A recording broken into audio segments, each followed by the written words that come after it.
All right, so as you can read by the title, a quarter of a year of celibacy.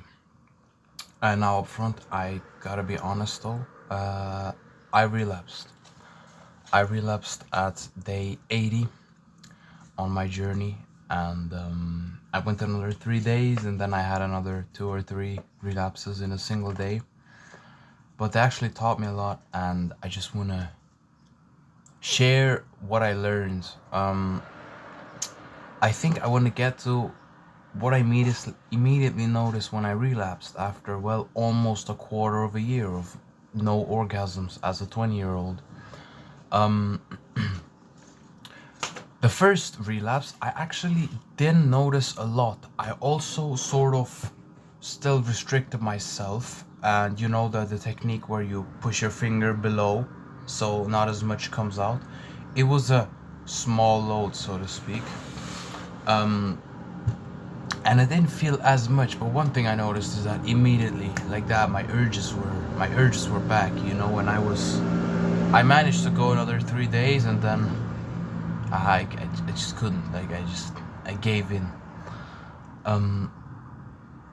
But what I noticed is that it dropped my frequency, it dropped my energy. Also, especially on it's a little, because I can't call it a binge. You know, it took like a minute each time, because obviously it's been a quarter of a year. But after my quote unquote binge, I felt a hard drop in frequency. And the first thing, which was very interesting, is how fast the sexual urges came back. And right now I'm back on day 1, and I'm gonna have a lot of urges again because I just reactivated this whole machinery.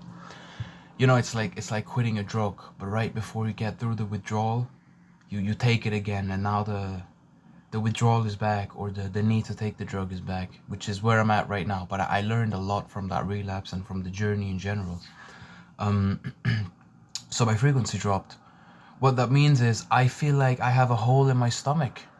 I can't explain it. Right now it's fine, but yesterday, after I did it, I felt a hole in my stomach, an emptiness. I need something to give me dopamine, or like something to I don't feel well. I'm not present in life. I'm sort of like, I don't know, asleep, or like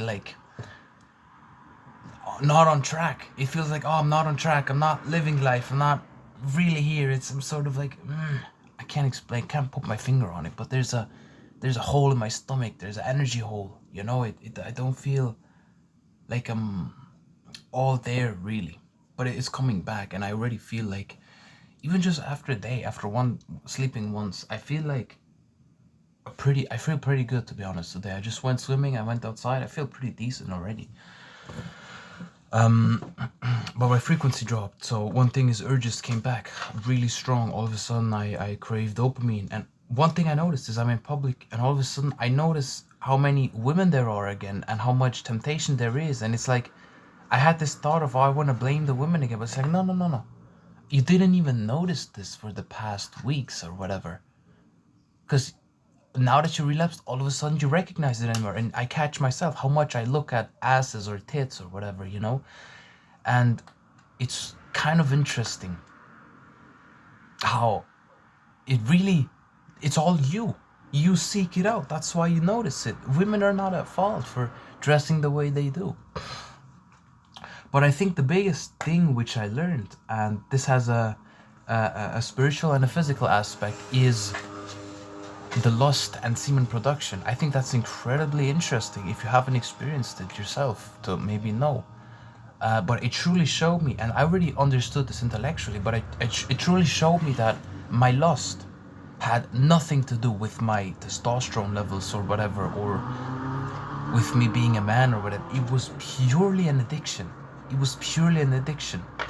Because on my journey, I can undeniably tell my testosterone went up. I grew hair on places I didn't have hair. My voice got deeper by a whole octave, or what it's called. I felt the vibration in my chest when I'm speaking, and I felt more confident and present, but not ego, just more confident in being who I really am. So my test went up, but my lust over time, as I managed to go past 30 days, it started to decrease. And sometimes there were passages where I would go 1 or 2 weeks without really having an urge. But it wasn't the flat line. I went through the flat line from day 25 to day 35. 10 days of nothing, no morning wood, no nothing. And then it came back. But then, even then, I would go like days.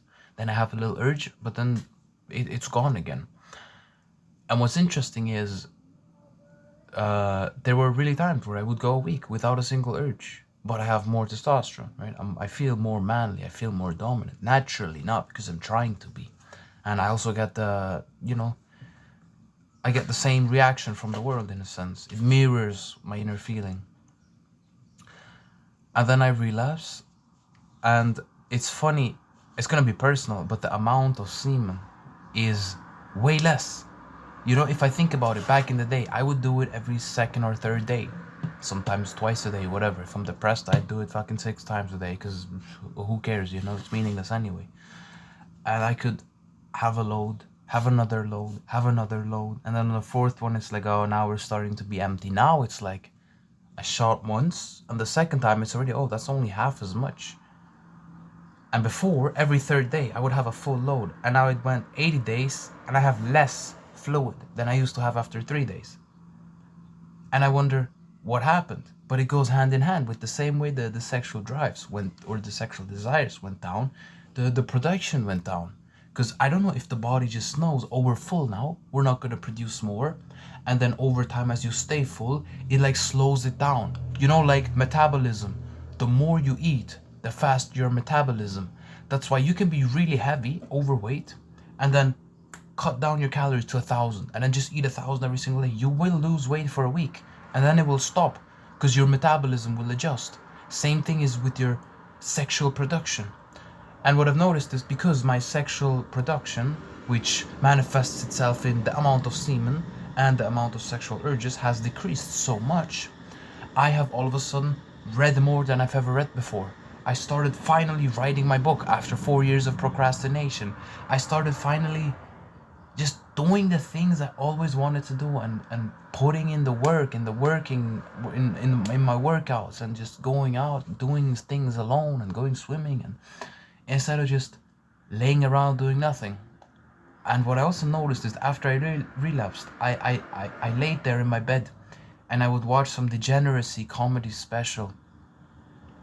I think Matt Rife is what his name is, and he's funny, but it's all degeneracy. It's all degeneracy, and I just watched it for an hour, and then I look back and I'm like, my spirit would have convicted me long time ago if I didn't just relapse, and I would never lay there for an hour or 2 hours in my bed, not moving, just consuming something on my phone. I would, like, I don't know, get up, do something, or do some push-ups, or to do anything. And all of a sudden I find myself just laying there and taking in nonsense content because I need some type of stimulation. It's like, it's crazy how your vibration determines what you do, right? If it's an invisible thing which you climb up as you go on this journey, and it leads you to do more things for the long term, because you're not in such a void state where you need dopamine to fill you up, right?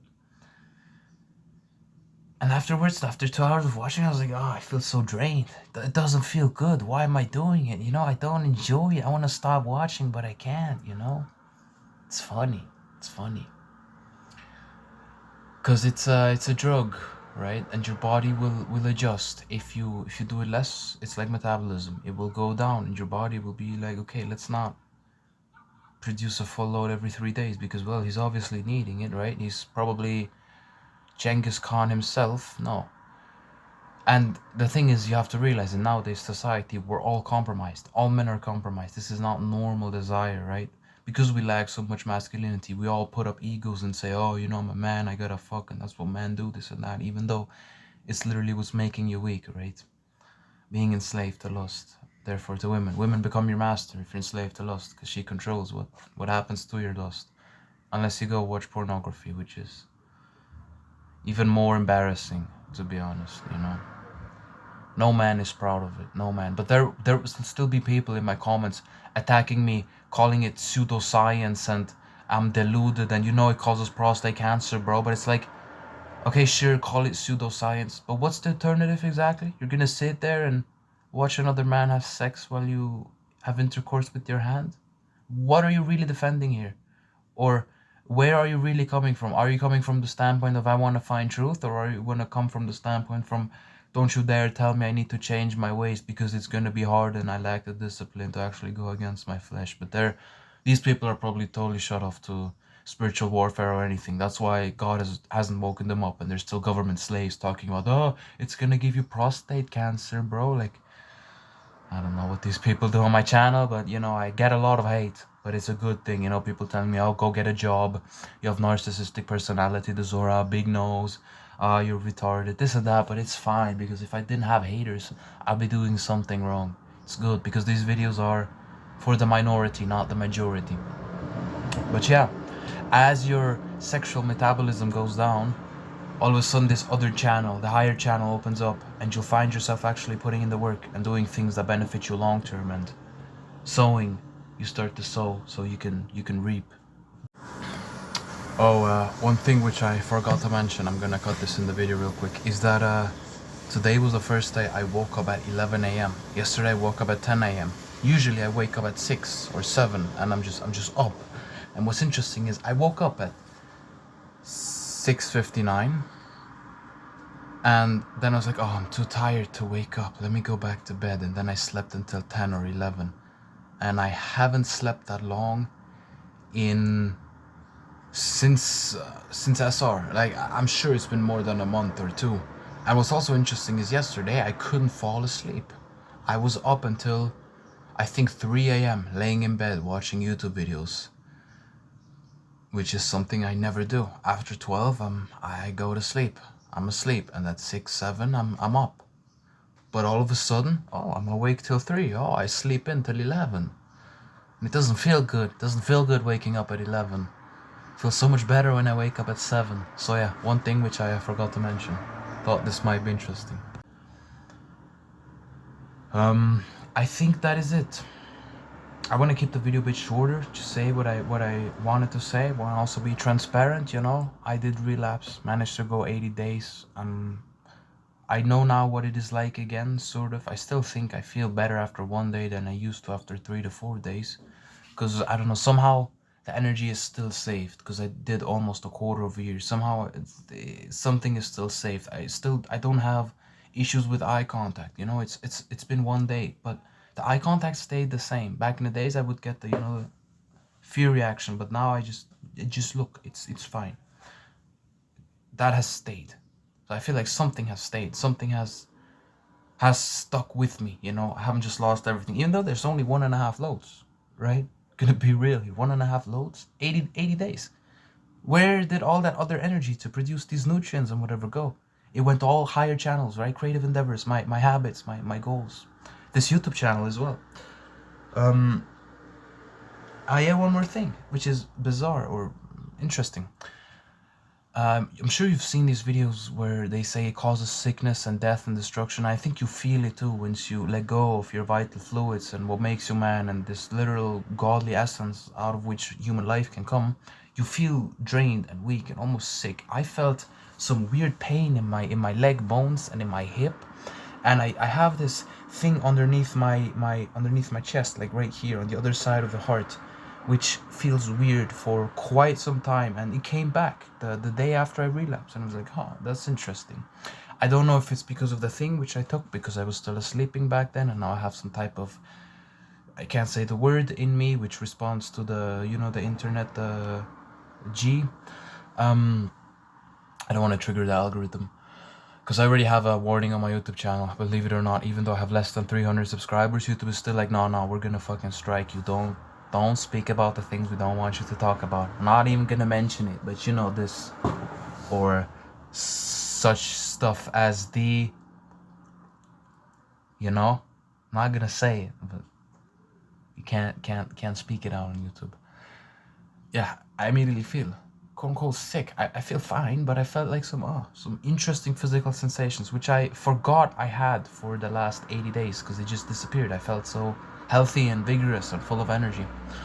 But yeah, that's my little story. I tasted what it's like going back. I didn't fall all the way back down. It's like, you know, I went up and I fell a bit now, but nah, we're going up. You know, we're going up. I know the alternative. It's not worth it. I'm gonna stay on this. This is the truth. This is the path. This is the path of what man really should be. Because it's not that we're doing semen retention. No, we're just being normal. We're just not living in a twisted and fucked up society that looks at phones and then jerks off with your own hand. Because we don't want prostate cancer, bro. I read it in an article. Like, you gotta be... How you're brainwashed, man. I don't give a fuck. You're fucking brainwashed, dude. Because it shouldn't even be, oh, we're doing semen retention. It's like, oh, I'm a breather. It should be the norm, right? Should be the norm. It shouldn't even be a spiritual practice. It's just returning to what God made man to be, right?